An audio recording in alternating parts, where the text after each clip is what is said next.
6-year-old who is on an IEP and is only been able to go to school.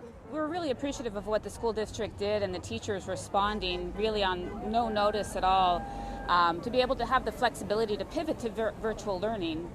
With that said, virtual learning in the spring was pretty challenging for the younger children in particular, and for them to be able to keep focus and follow through on lessons, and it was a real learning experience for us.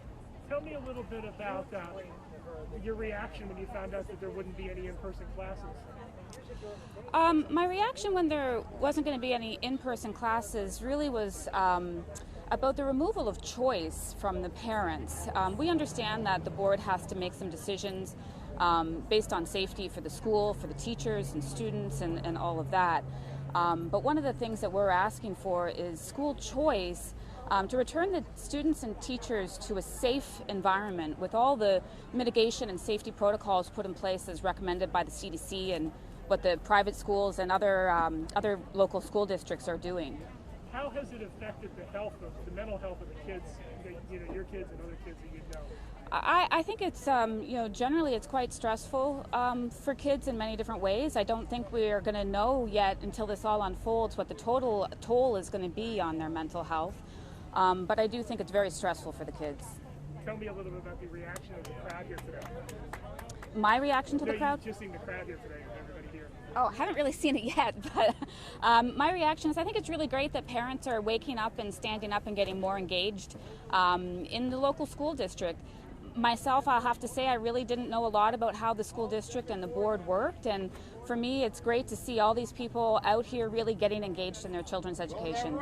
Is there anything you want to talk about that I haven't asked you about? Yes, there is actually. We're really looking for choice to be brought back, and we're looking for more transparency from the board. We want to understand what benchmarks they're using specifically. 2 or 3 broad statements just aren't specific enough.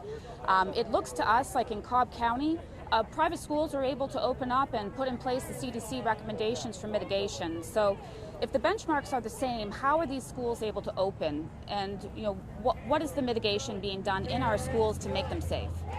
We were shocked, actually, that they would take the choice away from parents, and importantly, the choice away from teachers who feel intimidated not to be able to speak up if they want to go back to face-to-face school. And how hard was it in the spring for your kids during the virtual learning? We became teachers, mentors, counselors. We became more than parents in that respect, and they didn't do well. I had a child that did online school for close to 2.5 years because he was an athlete. He fell behind in math, he fell behind in writing. We have firsthand experience with it. We know what online learning will do to a student's chances to excel. And he was a very smart kid and caught up, but we had to help him and pay for tutoring to make it happen. And just how seeing, I guess, your reaction when you heard that they wouldn't go back again, how much damage do you think that'll do to the kids? I think it's extremely damaging to the children. The damage done by taking kids out of face-to-face school is much greater than the risk of the virus in our estimation. That's why we formed Cobb County Parents for Choice. And what did you think of the turnout today and the crowd here today? I think it's great turnout listen, we've just been at this for 2 weeks.